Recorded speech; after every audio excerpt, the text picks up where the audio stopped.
Now, I mentioned I used to be a baby, and it's a completely true story, it's hard to believe. But 7 years after I was a baby, I was 7. And a very strange thing happened.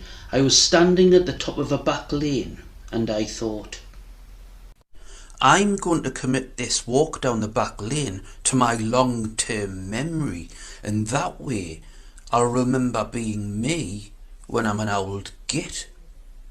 So I started walking. I'm taking everything in. I've got me hoodie on, I've got me Gola trainers. I look heavily buffed.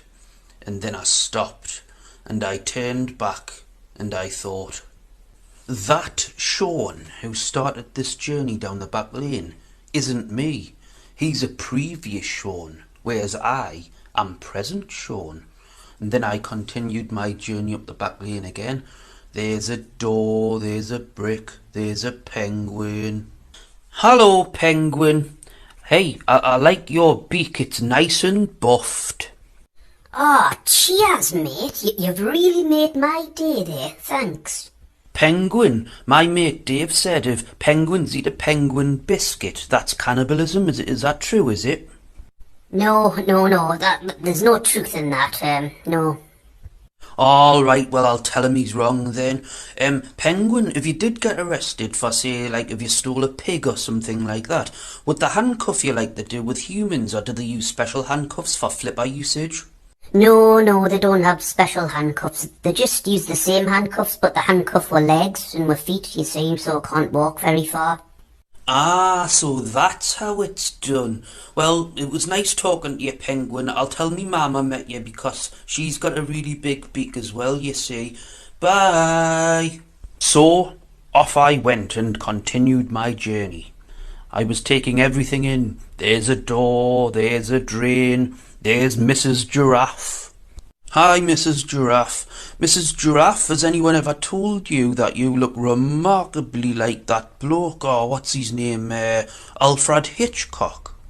Yes, I've had that every day of my entire life, actually, yes. Thought so. Mrs. Giraffe, why are giraffes so big? My mate Dave said it was because you've accidentally swallowed a tree trunk and it got stuck in your neck, and then you looked stupid, so you went to the shop and bought some stilts so it was in proportion with your neck. And then you got one of your friends to buff you up with a paintbrush so you looked like heavily buffed at the disco, like my mum and dad used to when they used to wear flares and hand glider collars and stupid haircuts and dance to the Bee Gees and stuff like that. Is that true, Mrs. Giraffe?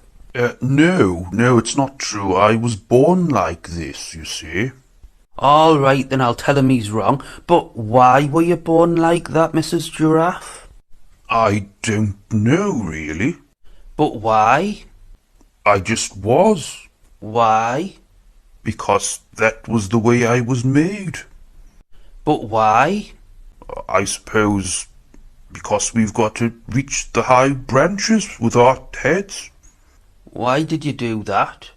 Because that's the way things are. But why? Will you stop talking? Why? Please stop talking. But why?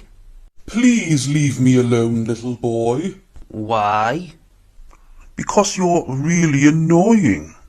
Okay, bye. So, with my curiosity quenched, I continued on my journey, and then I stopped, and I turned back, and I reminisced about all them Seans that I used to be, and I thought, this is it, I've cracked it, because I'll always be Sean. I'll just be a different kind of Sean, won't I? God almighty, I was a strange child. I really was. All of my friends on the estate used to play with toys. I didn't. I used to bury mine because I thought leaving them under the ground for a month they might go through the fossilization process and turn into diamonds, and then I would be able to dig them up and take them to the shop and buy some sweets. Once, I even tried to find the end of a rainbow. I really desperately wanted to meet a leprechaun so I could kick him in the ghoulies, nick his gold and take it to the shops and buy some sweets. It was round about that age that I found out that the universe is made out of atoms, and that really blew my mind. Eh, so the universe is made out of atoms. I'm made out of atoms. You take them atoms down to a subatomic level, that's just pure energy. I'm a child of the universe. Eh. This kind of thinking got me into a bit of trouble with an incident involving a slug.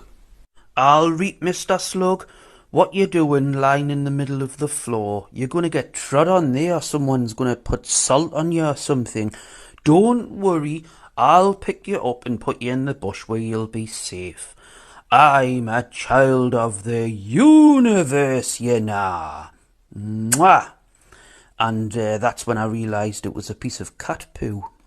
So I washed my hands in a puddle and then dried my hands on the dog. It's okay because she didn't know that's what I was doing. She just thought she was getting a stroke. Shelley was her name. She was a ginger boxer dog. Woof! Now Shelley wasn't allowed on my sofa at my house because she used to get hairs on it and scratch it and things like that. But I still let her because I didn't care about that sort of thing. One day I was sitting down watching the telly with a friend of mine, Dave, and Shelley was sitting next to him, and my dad walked in and said, Reet, get off my sofa, you little ginger kid, or I'll give you a slap. And my mate Dave stood up and started to cry. He was 28 at the time.